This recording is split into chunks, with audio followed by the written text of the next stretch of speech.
to the Entrepreneurial Spirit Guide Podcast. I'm Nye, the Entrepreneurial Spirit Guide, your host and guide on this incredible spiritual journey of entrepreneurship. Now, today's topic is all about something we struggle with: letting go. Think about it.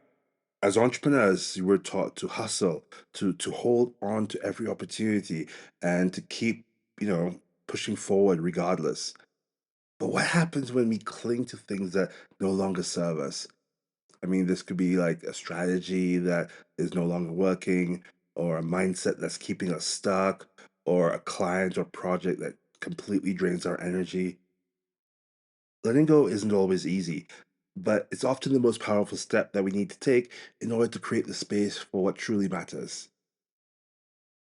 In this particular episode, we'll explore why letting go is essential for growth in entrepreneurship, common barriers to letting go and how to overcome them, how to identify what no longer serves you, and of course, practical strategies that will help you to release and move forward with clarity and purpose. By the end of this episode, you'll feel so empowered to let go of what's holding you back, and you'll want to step into that next chapter with intention and with confidence. Let's begin. Letting go is more than a decision. It's an energetic shift. It opens up space for alignment, clarity, and the kind of growth that feels soul deep. Let's explore why releasing what no longer serves you is such a powerful part of the entrepreneurial journey. The first reason why letting go is essential for growth is the cost of holding on. When we hold on to things that no longer serve us, they take up valuable space. Space that can be used for new opportunities, new ideas, and growth. Holding on can look like any of these: continuing with a project or a strategy that isn't working because you've invested so much time and money into it; clinging to old habits or mindsets or beliefs that no longer align with your goals; or staying in partnerships or client relationships or routines that completely drain your energy. Think about a closet overflowing with clothes you never wear. It's really hard to find what you actually need when there's so much clutter. The same is true in your entrepreneurial journey. When you're holding on to outdated ideas or commitments or energies, it becomes so much harder to focus on what truly matters and where you're really being called to grow. The second reason why letting go is essential for growth is that letting go creates the space necessary for growth. By releasing what no longer serves you, like when you let go of what isn't working, you actually create room for creativity and alignment. So in this context, letting go is not a failure, it's actually a strategy for success. The final reason is that there's an emotional side of letting go. Letting go can feel like a loss, especially when you've invested time, energy, or money into something. But holding on to something out of fear or guilt only keeps you stuck. If we think about it, letting go can be a bit like trying to delete old photos from your phone. You scroll through and think, what if I need this blurry picture of my lunch one day? But let's be real, you won't. Let's reflect.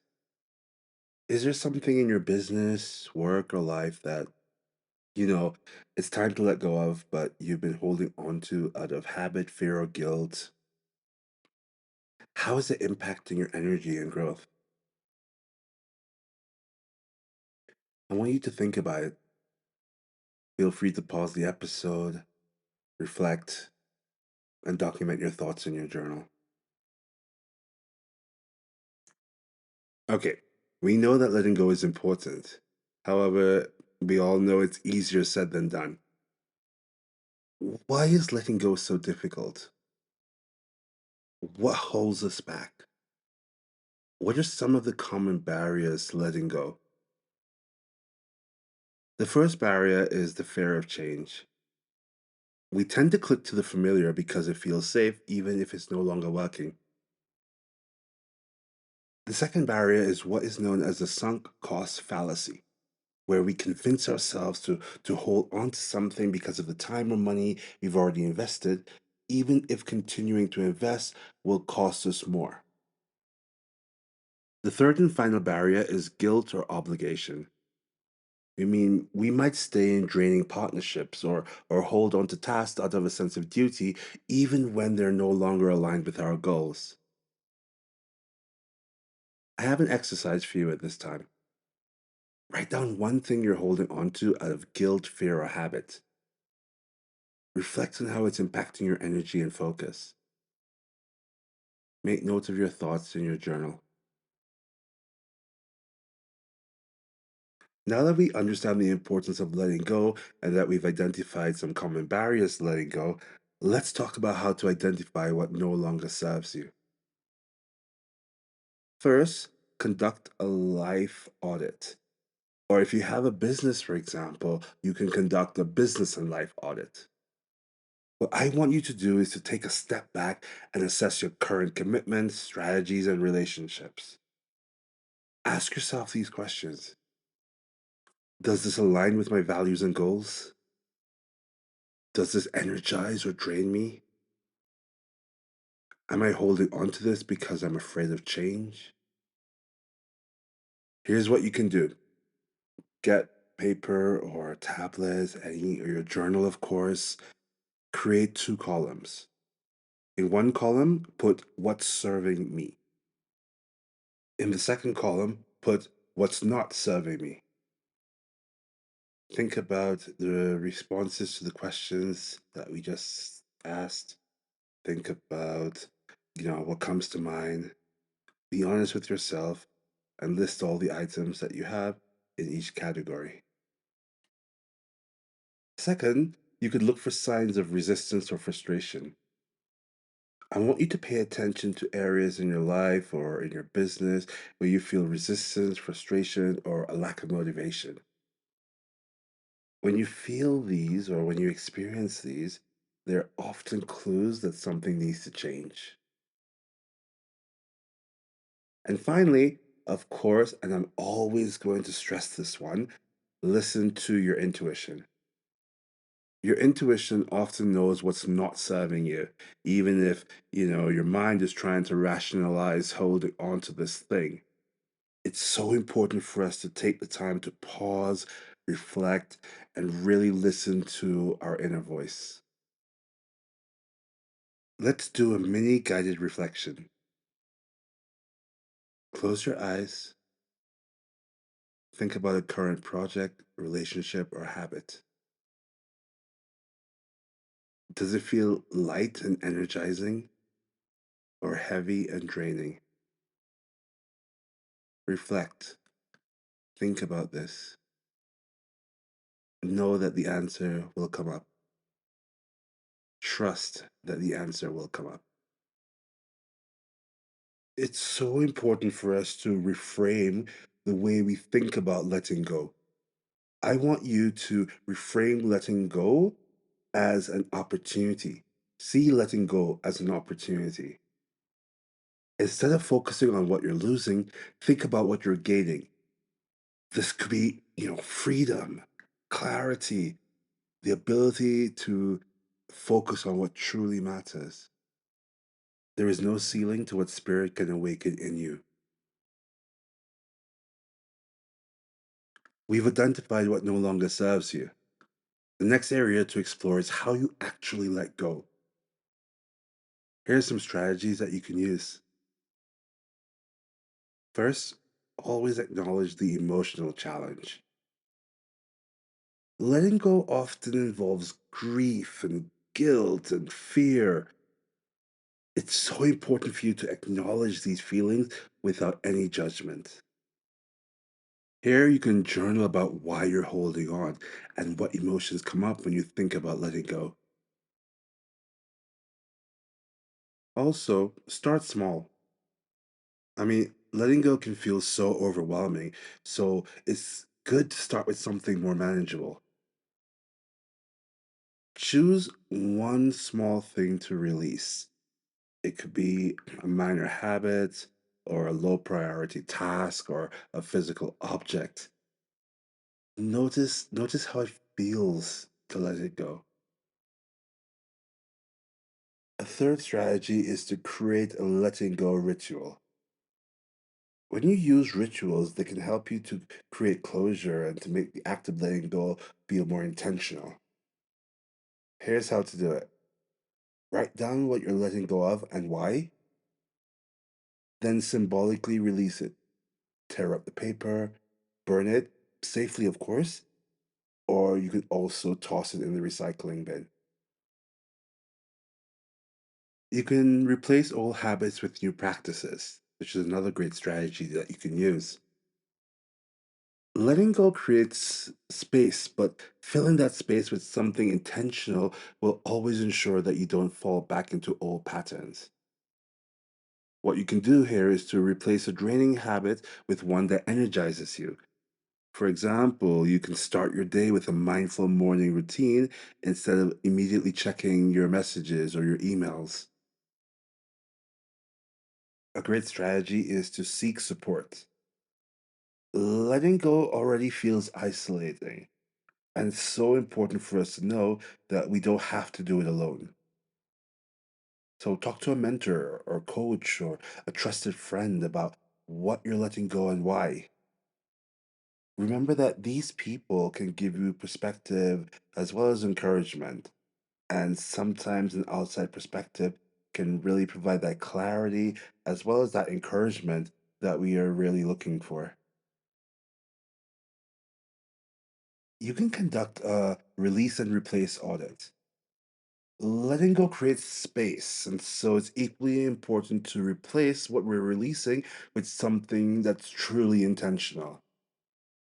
Here's what to do: make two lists. First list, what's not serving me. Second list, what I will replace it with.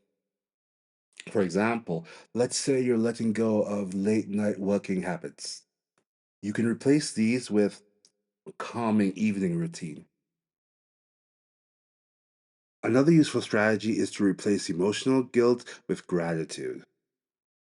When we acknowledge what something has taught us, it helps us to release any guilt that we're experiencing. So reflect on what you're letting go of and thank it for the role it played in your journey, and then let it go with gratitude. And finally, use visualization. Such an amazing strategy. You can do this by using a guided meditation. Close your eyes and take a deep breath. Imagine yourself holding on to something that no longer serves you.